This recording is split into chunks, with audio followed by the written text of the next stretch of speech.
It was one of those nights when the air felt thick, like the world was holding its breath.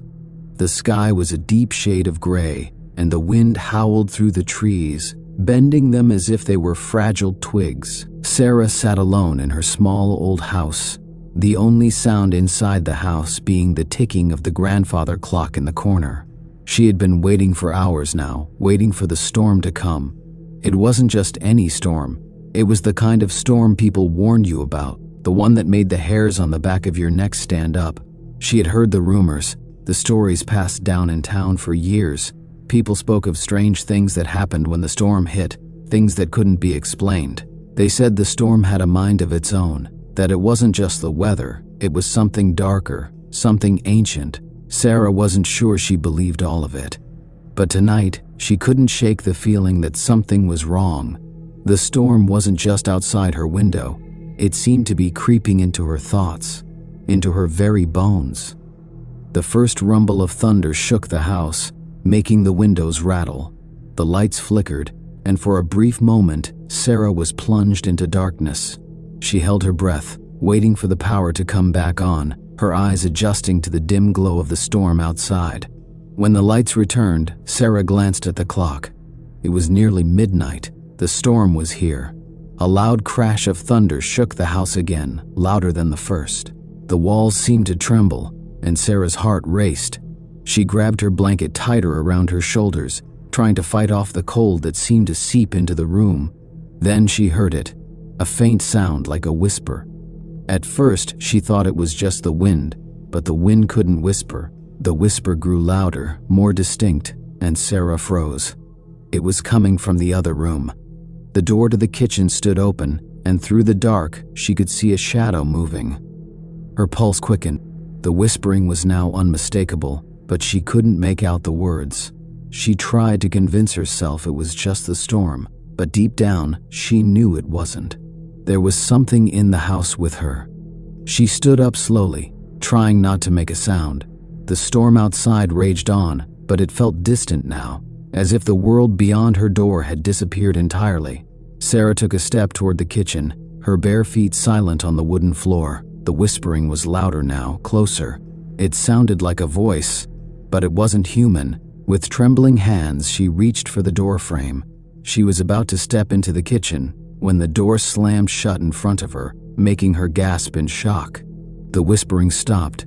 There was a deep, heavy silence that filled the house. Sarah's heart pounded in her chest and she took a step back, her eyes locked on the door. Suddenly, the lights went out again. The darkness felt oppressive, as if it were pressing in from all sides. The only light now came from the occasional flash of lightning that streaked across the sky, casting brief, eerie shadows over the walls of Sarah's house. Her breath was shallow, her body tense with fear. The storm outside was nothing compared to the one that had begun to rise inside her mind. She tried to steady her shaking hands, but the fear was too strong. The door to the kitchen was now closed, slammed shut, in fact, something she hadn't done. A chill crawled up her spine, and she took a step back, heart racing in her chest. Another flash of lightning illuminated the room, and in the brief moment of light, Sarah saw something she hadn't noticed before. There was a faint outline in the air, hovering just in front of the door, something like a cloud of mist, but darker. She blinked, and when the darkness returned, the mist remained. The whispering began again, louder this time. It was as if the very air in the house was vibrating with the sound. It was no longer a soft murmur. It was a voice that seemed to echo from every corner of the room. Sarah felt a cold hand wrap around her throat.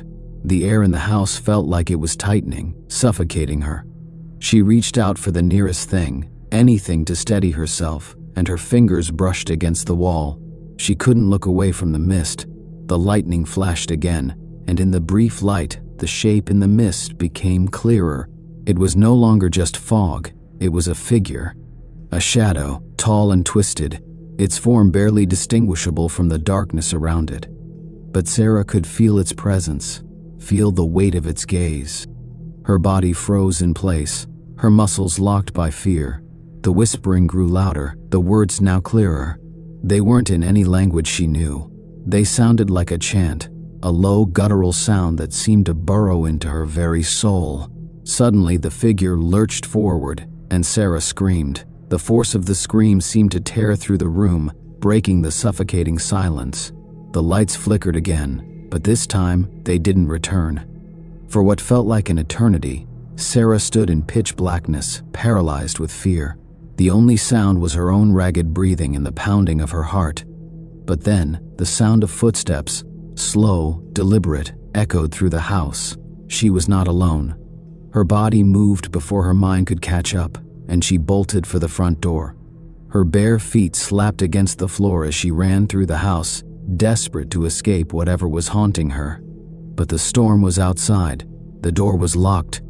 The misty figure was still there, its presence pressing in from all sides.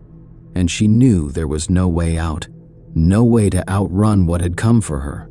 The footsteps stopped, and then there was silence.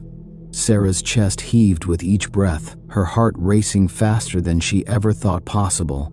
She was in the center of the house now, standing in the hallway with nowhere to go. The storm outside seemed to rage on louder than before, the wind howling as though it were alive. But it was the silence inside that terrified her more than anything. And then, just as she thought she might collapse from fear, the whispering began again. But this time, it wasn't coming from the kitchen. It was coming from behind her. A cold breath brushed against the back of her neck, and her skin crawled with the sensation of icy fingers touching her skin. Before she could turn around, a voice spoke, clear as day. "You shouldn't have come here." The words were so cold, so final, that Sarah felt them in her bones. Her body stiffened, her mind struggling to process what was happening. The mist began to grow, filling the hallway, swirling like a storm unto itself. And within it, she could make out a shape, a figure, but not quite human. Its form shifting and writhing as if it were made of smoke and shadow. Suddenly, the house felt smaller. The walls seemed to close in, pressing Sarah into the corner of the hallway. There was nowhere to run, nowhere to hide. The voice spoke again, and this time it was right in her ear. "You should have listened." Sarah's knees gave way, and she collapsed to the floor, her vision blurring as the weight of fear threatened to crush her. The figure towered over her, the mist swirling around it like a dark cloud, and Sarah could feel its presence in the very air. "Who are you?" she whispered, her voice shaking with terror. "What do you want?" The figure didn't answer. Instead, it reached out with a long, shadowy arm. Its fingers were like elongated claws, pale and skeletal. They hovered just above her skin, as if waiting for something. A terrible thought crossed Sarah's mind. The storm wasn't the only thing that had been waiting. The creature's claws descended, and Sarah screamed as a sharp pain shot through her chest. It felt like her very soul was being torn from her body, ripped away by the cold fingers of the creature. The room seemed to spin as the storm outside reached a deafening crescendo, its fury echoing through the walls. And then, just as suddenly as it had all begun, the pain stopped. The figure disappeared, the mist dissipating into the night air. The storm outside still raged, but the house was quiet again. Sarah lay on the floor, gasping for breath, her body trembling. The creature was gone, but its presence lingered in the room. And somewhere, deep inside, Sarah knew the storm was far from over. Sarah lay on the cold wooden floor, her heart racing, her mind struggling to make sense of what had just happened. The pain gripped her chest was gone, but she could still feel the chill of those shadowy fingers against her skin. Her body ached, every inch of her trembling with fear. It felt as if something invisible was pressing down on her, suffocating her thoughts. The storm outside had calmed slightly, but the wind still howled through the cracks of the old house, a constant reminder that the world outside was far from peaceful. The darkness seemed to stretch around her, oppressive and heavy. Sarah tried to push herself to her feet, but her legs felt like jelly, unsteady beneath her. The only sound now was the soft patter of rain against the window, a stark contrast to the chaos she had just experienced. As she slowly rose, she looked around, trying to gather her bearings. Her house, which had always felt like a safe haven, now seemed alien to her. The walls that had once comforted her now loomed like silent, oppressive giants. The shadows in every corner seemed to shift, as if watching her. She reached for the wall to steady herself, her fingers grazing the rough surface. The coldness of the wall sent a shiver down her spine. The grandfather clock in the corner ticked steadily, its rhythmic sound an eerie contrast to the rest of the silence. Time, it seemed, had resumed its pace, but Sarah couldn't shake the feeling that something had changed. Something had shifted within her house and within herself. A faint whisper rose once more, drifting from somewhere in the house. This time, it wasn't loud or immediate, but a soft, persistent murmur that seemed to seep into the air, filling the empty spaces. The words were indistinct, but Sarah could feel their weight, like a burden pressing down on her chest. The storm outside seemed to respond to the whispers. The wind picked up again, and the rain intensified, battering the windows as if the storm were fighting to get inside. Sarah turned her attention to the kitchen, the place where she had heard the whispers before. She couldn't let it go. She couldn't leave without understanding what was happening. Steeling herself, she slowly moved toward the kitchen. Every step felt like an eternity, the silence growing heavier with each passing second. She wasn't sure what she was expecting to find, but whatever it was, she had to face it. She had no choice now. As she stepped through the doorway into the kitchen, the temperature seemed to drop. A cold draft swept through the room, making her breath visible in the air. The faint whispering grew louder, more insistent, filling her ears with unintelligible words. But this time, she could make out something else. A figure. At first, it was nothing but a shadow, a distortion in the darkened corners of the room. But as her eyes adjusted, she saw it more clearly. It was a shape, hunched over, its body long and thin, with long, spindly limbs. Its back was arched unnaturally, and its head twisted at an odd angle, as if it were staring at her from an impossible position. The thing seemed to be crouching at the far end of the kitchen, in the shadows, just beyond the dim light. Its presence was suffocating. The longer Sarah stared, the more she felt herself drawn to it, as if her body were no longer her own.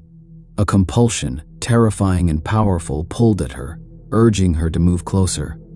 "No," she whispered to herself, her voice hoarse. "I can't. I won't."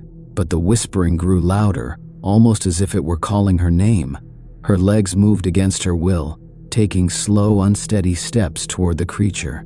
She wanted to scream, to run away, but her body betrayed her. The figure shifted in the shadows, its limbs twitching in a way that made Sarah's blood run cold. It was alive, and it was waiting for her. As she came closer, she noticed something, strange symbols etched into the walls of the kitchen, hidden beneath layers of dust and age. The symbols seemed to pulse with energy, glowing faintly in the dark. They were old, ancient, and there was something wrong about them. Sarah couldn't understand them, but they filled her with a deep, overwhelming dread. The closer she got to the figure, the more she felt a sharp, biting cold creeping into her bones. It was as though the creature was pulling the warmth from her, draining her of life. The air became thick, suffocating, and her chest tightened with an unexplainable fear. Finally, she stopped. She was only a few feet away from the creature now. Its head twisted to look at her, its eyes gleaming like twin pools of darkness. They weren't human eyes. They were cold, ancient, and filled with an unfathomable malice. For a moment, neither of them moved. The creature's gaze bore into her, and Sarah could feel her pulse pounding in her throat, her breath shallow and erratic. It was as if time had stopped. Then the thing spoke, its voice low and raspy, like the sound of dry leaves scraping against stone. "You should never have come," it said, its words slow and deliberate, dragging through the air like the weight of centuries. Suddenly, the storm outside seemed to intensify once more. The wind screamed. The rain battered the windows with fury. The ground beneath Sarah's feet trembled, as if the house itself were alive, shaking in response to the creature's words. The thing took a step forward, and in that moment, the overwhelming cold that had been creeping through her body vanished. She was no longer frozen in place. Fear surged through her as she spun on her heels and ran. She didn't look back, couldn't afford to. Her legs carried her without thought, and she ran down the hallway toward the front door. She didn't know where she was going, she just needed to get out. But as she reached for the door handle, it wouldn't budge. The door was locked. Sarah screamed, her mind scrambling for a way out. Her fingers were numb, her whole body trembling with a cold that went deeper than the storm outside. Behind her, she could hear the faintest sound, footsteps, slow and deliberate, drawing closer. She turned in desperation, looking for anything that could save her. And then she saw it, a crack in the wall. It wasn't there before, but now it was, a narrow, jagged opening, as though the house itself had split open. The dark shape of the figure loomed just beyond, its eyes glowing with Without thinking, Sarah dashed toward the crack. She could hear the footsteps getting closer, faster now. The creature was closing in. With a final, desperate push, Sarah threw herself into the opening, just as the door behind her slammed open with an impossible force. The storm outside roared louder than ever, but Sarah was no longer inside. She was free, at least for now.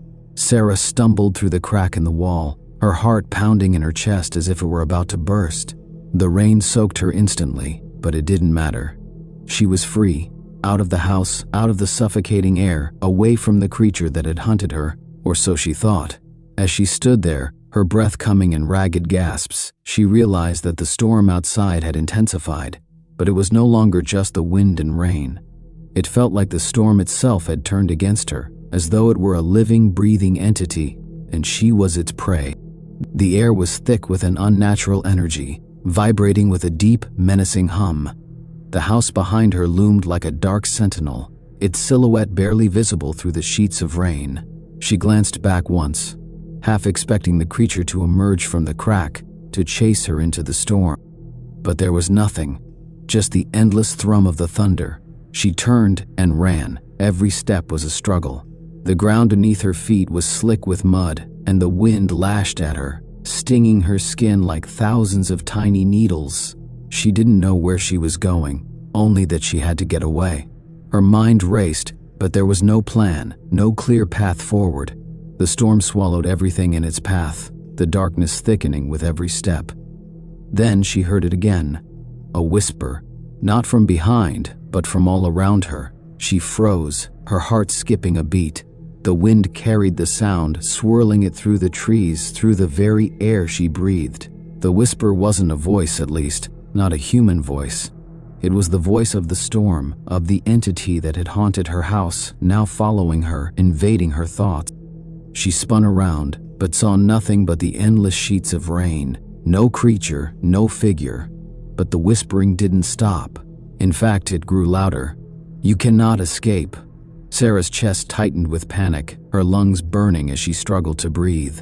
She was drowning in the storm, both physically and mentally.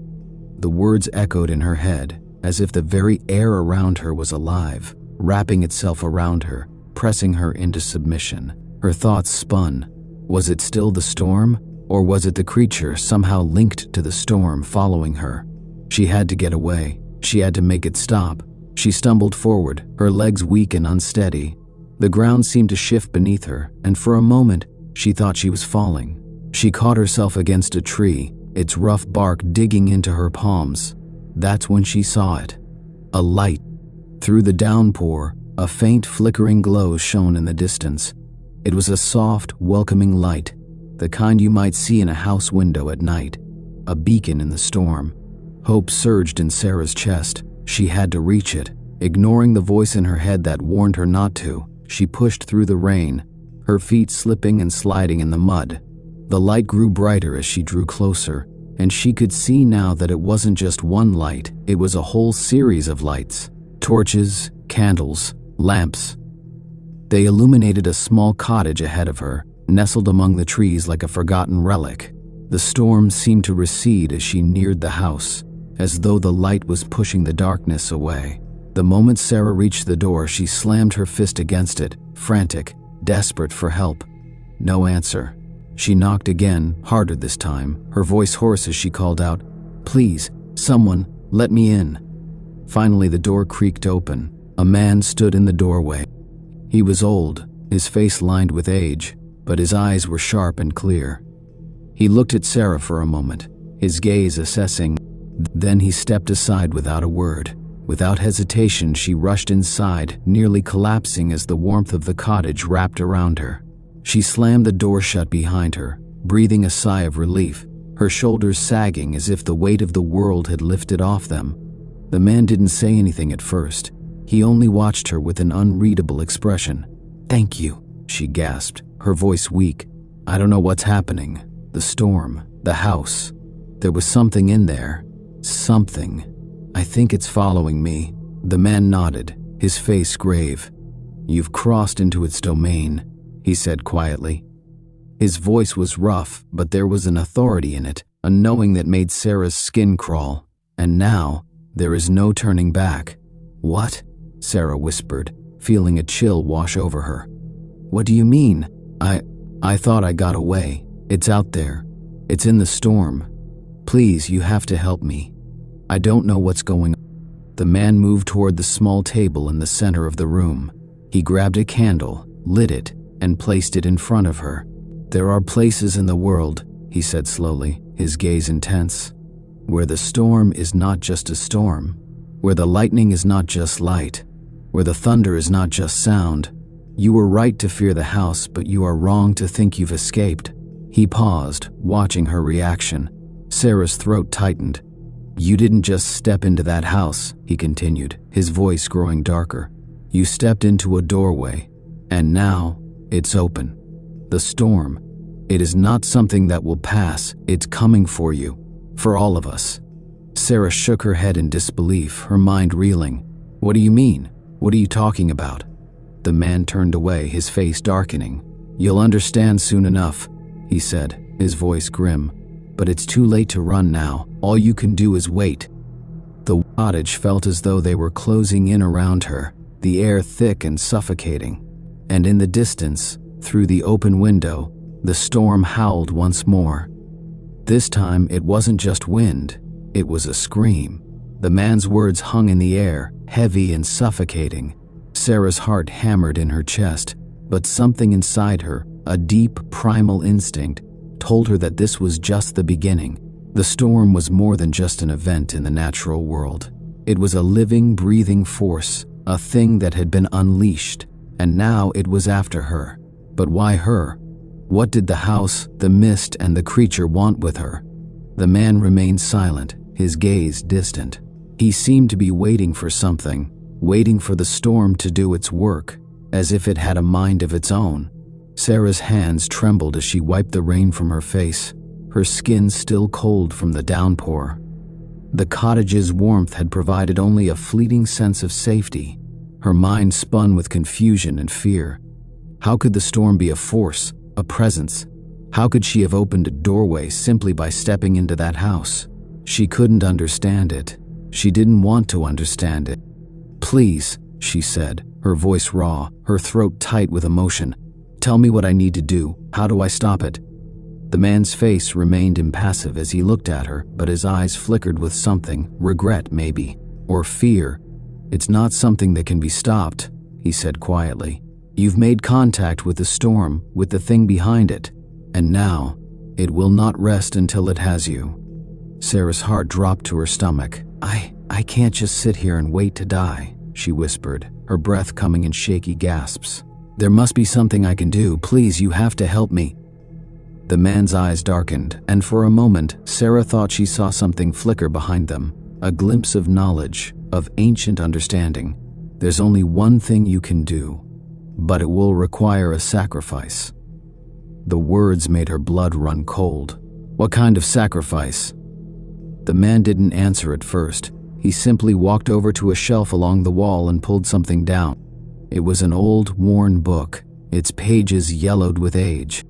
"This book," he said, holding it out to her. "It contains the knowledge you need, the ritual to close the doorway, to sever the connection between you and the storm. But it comes with a price." Sarah stared at the book, feeling a sense of foreboding settle over her. The man's eyes never left hers as he continued.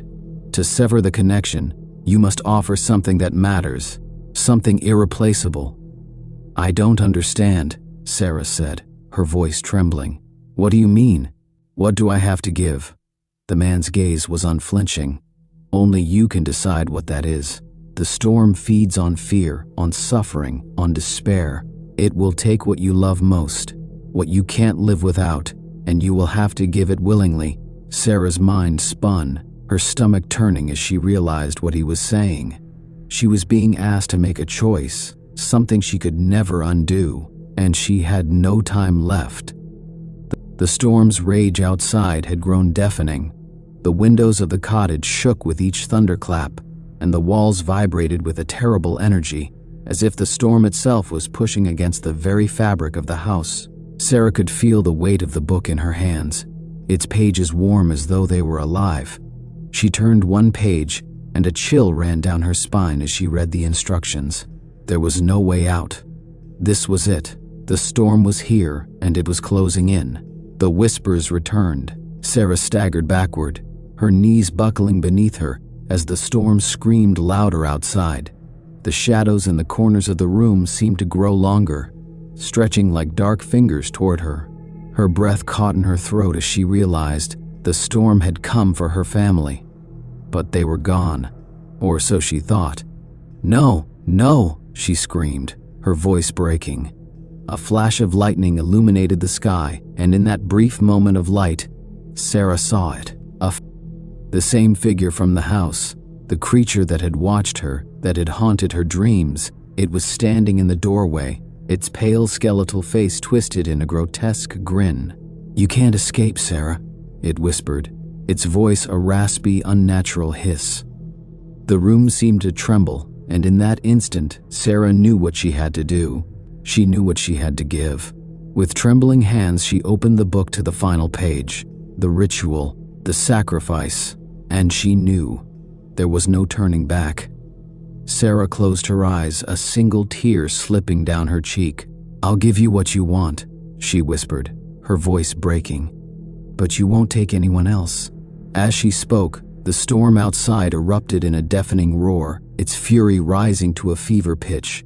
The sky cracked open, lightning blinding in its intensity.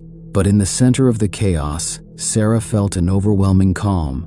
The creature in the doorway watched her with its empty eyes, its lips curling into a grotesque smile. And then she did it. The storm fell silent, the wind ceased, the rain stopped, and the creature, it was gone. Sarah collapsed to the floor, gasping for breath. The silence that followed was so deep, so suffocating that she almost couldn't bear it. The storm had passed, but so had everything else. The house was still, the air heavy with an unnatural quiet, but Sarah knew that it was over. The storm had taken what it wanted, and in doing so, it had left her broken. Her sacrifice had severed the connection, but at a terrible cost. She was alone. The man in the cottage had vanished. No sign of him remained. Only the book, still open in her hands, its pages now blank. The storm had taken everything that had mattered, but Sarah was still breathing, and she knew, in the deepest part of her heart, that the storm, whatever it was, would never truly leave her. It had gotten what it wanted, and it would wait. It was late in the evening when the storm rolled in. The sky had been unusually dark all day, but it wasn't until the sun set that the true force of the weather began to show. It wasn't just rain, it was as if the heavens themselves were angry. Thunder boomed like a loud, cruel laughter in the distance, and lightning cracked the sky into pieces. Maggie sat in her small cabin by the edge of the woods, staring out the window. The wind howled through the trees, bending them like they were made of straw.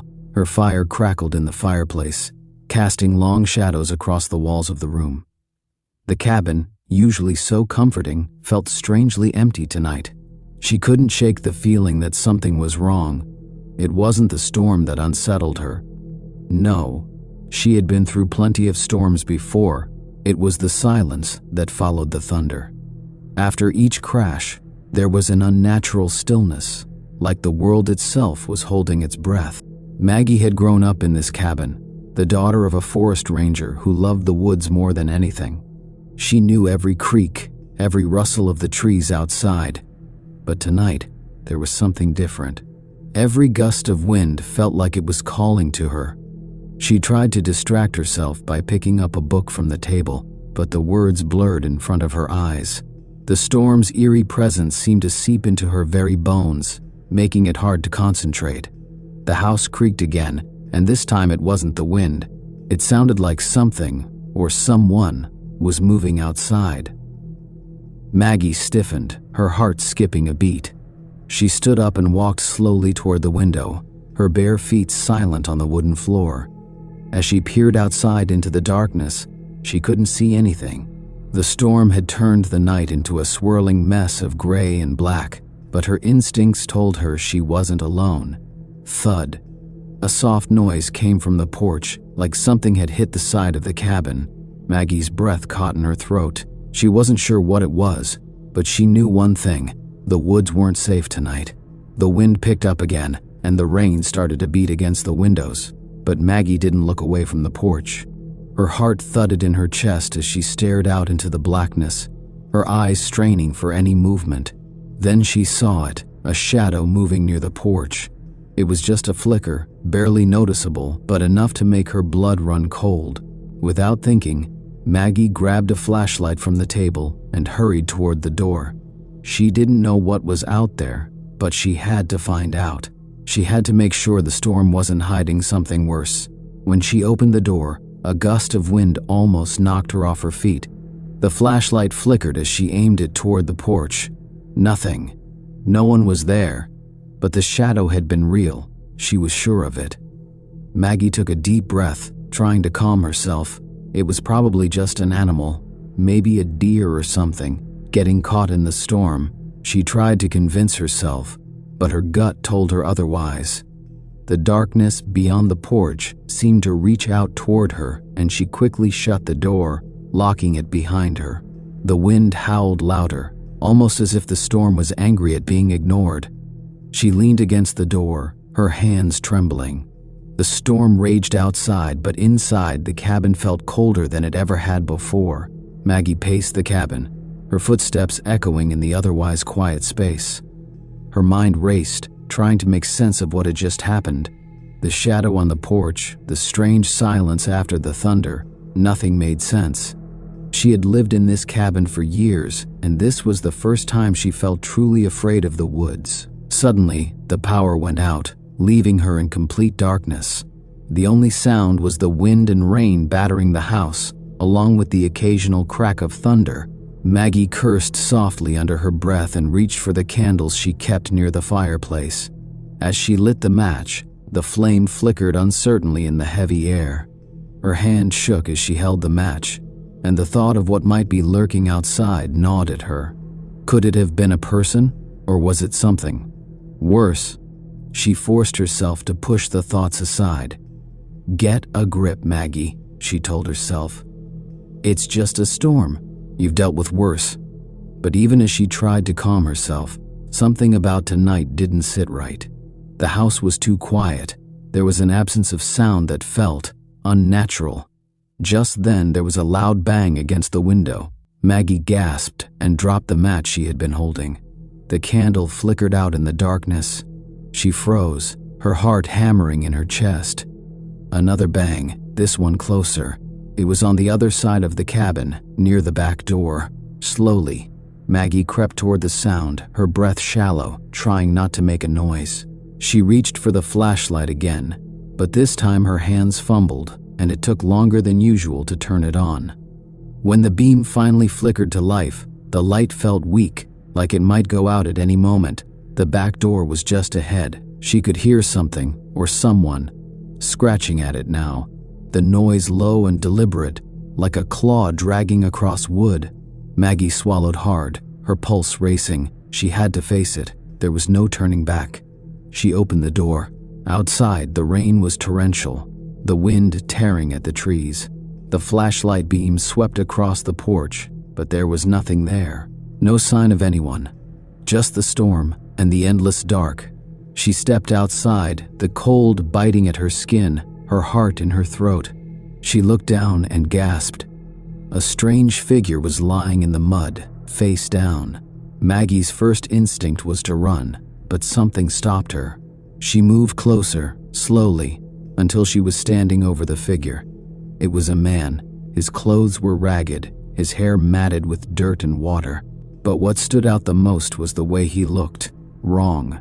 His face was twisted into an unnatural, almost animalistic expression, and his eyes were wide open, but there was nothing behind them. Maggie stumbled back in horror. She had seen people in bad shape before, but nothing like this. This man, whoever he was, didn't belong in the woods. He wasn't just lost or hurt, he seemed possessed. The wind howled around her, and the sky above cracked with a blinding flash of lightning. Maggie shielded her eyes from the brightness, and when the light faded, the man was gone. Her breath hitched, and her heartbeat quickened as she looked around in panic. Where did he go?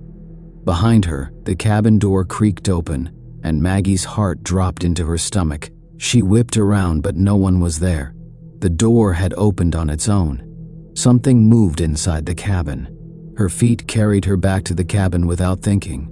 The door slammed shut behind her, and she leaned against it, gasping for air.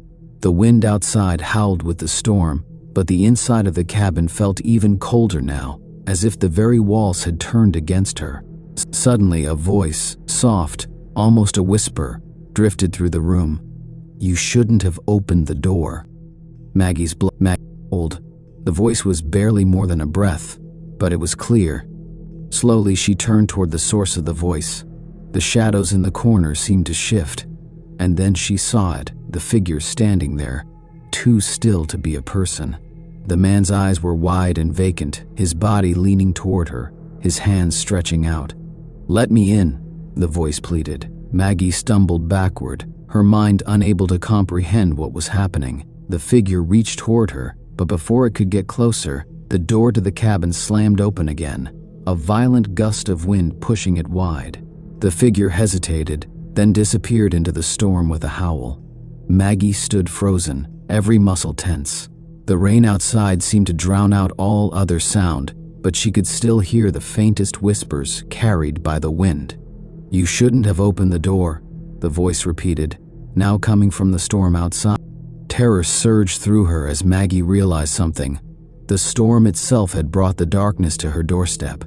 The winds weren't just weather, they were something else.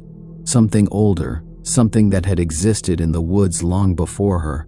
The shadows around her seemed to stretch, curling and twisting like tendrils.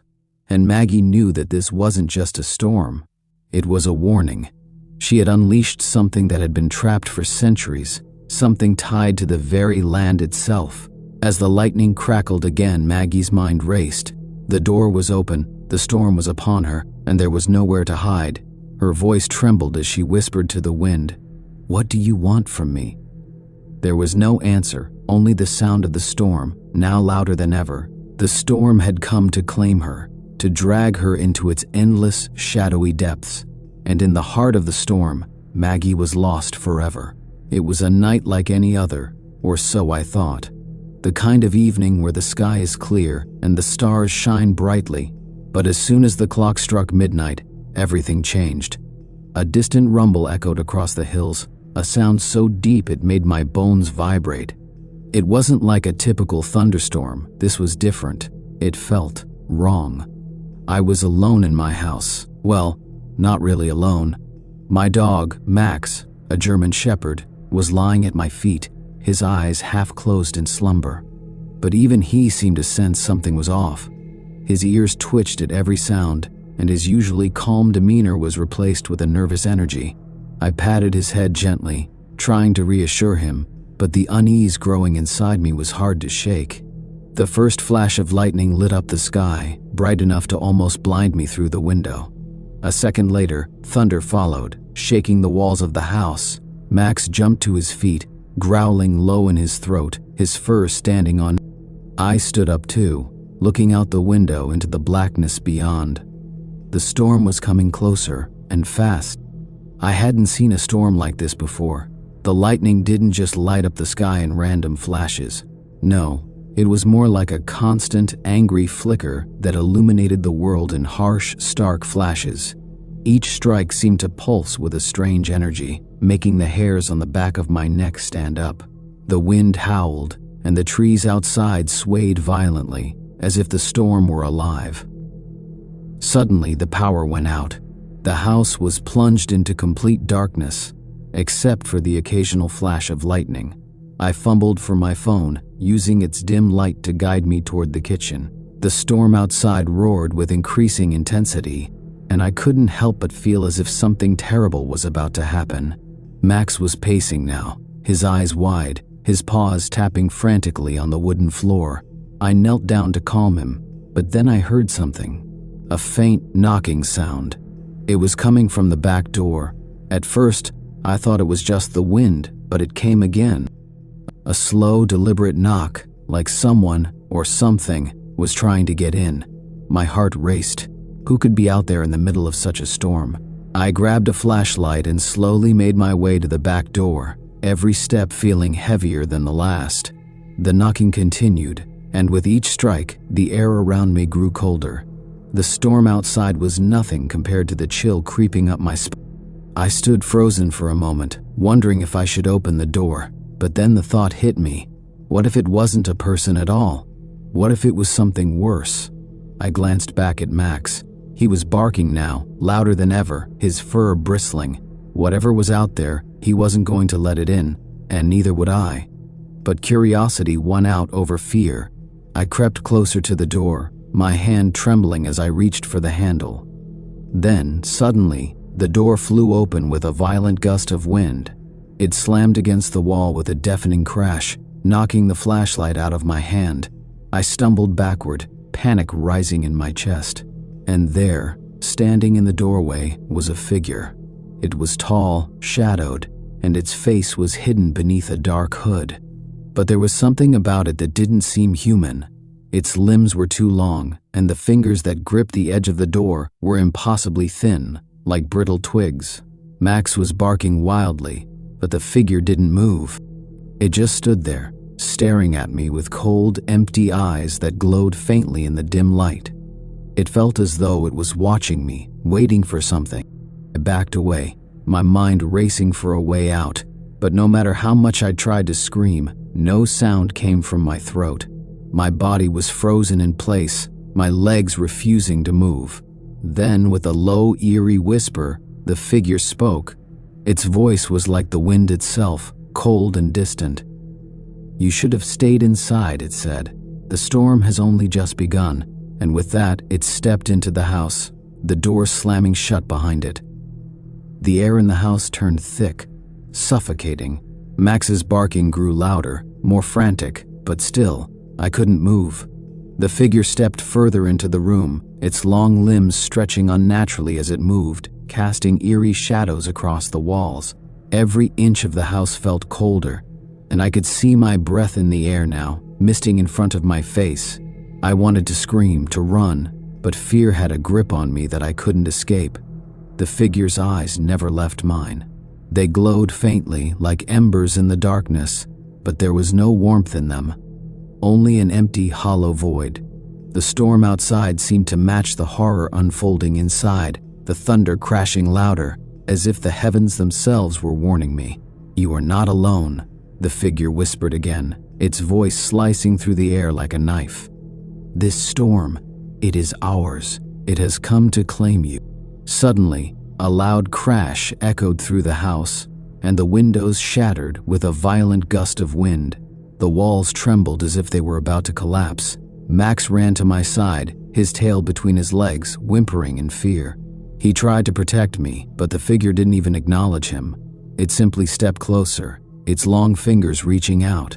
With a surge of panic, I found my voice. I screamed as loud as I could, but the sound was swallowed by the storm, by the figure's presence. My heart pounded in my chest as I backed away, but my feet felt heavy, like they were glued to the floor. The figure smiled, a twisted, grotesque grin that stretched far too wide, revealing teeth too sharp, too white, too unnatural. The smile sent a cold shiver up my spine, and in that instant, I knew I was trapped. This was no ordinary storm. No mere figment of my imagination, this was something much darker. "It's too late," it said, its voice echoing in my ears. "The storm is here to stay, and so am I." Before I could react, the figure lunged. Its hands were around my throat before I could even blink, squeezing with inhuman strength. I struggled, clawing at its fingers, but they felt like cold iron, unyielding and relentless. I could hear the storm outside growing louder, the wind howling in fury. My vision blurred, my breath grew shallow, and for a moment I thought I would lose consciousness. But then, just as the world was fading to black, a sharp bark pierced the air. Max lunged at the figure, his teeth sinking into the creature's arm. The figure let out a shriek, its grip loosening for just a moment. I gasped for air, heart pounding in my chest. Max didn't stop. He kept attacking, his jaws snapping, his growls filled with a raw, desperate energy. The figure hissed in pain, its eyes flashing in fury as it tried to push Max away, but the dog was relentless. In a final desperate move, I grabbed the nearest object, a heavy ornate lamp, and swung it with every ounce of strength I had. The lamp hit the figure square in the face, shattering on impact. A horrifying screech filled the room, and in that moment, the figure stumbled backward, vanishing into the shadows. The storm outside quieted instantly. The wind stopped howling, the thunder ceased. The only sound left was my own ragged breathing and Max's worried whines. The house was still. The figure was gone. But I knew something had changed. The storm was over, but the terror it had brought was far from gone. I wasn't sure if the figure had left for good, or if it was just waiting for the next storm to return. Max and I stayed up all night, listening for any sign of movement. We didn't dare close our eyes, not until the first light of dawn crept through the curtains. The sun rose, casting a pale light on the world outside, but I knew that something dark had visited our home. I had survived, for now. But the storm had left its mark, not just on the house, but on my soul. And as the days went by, I couldn't shake the feeling that it would come again. The storm, and the thing that walked in its wake.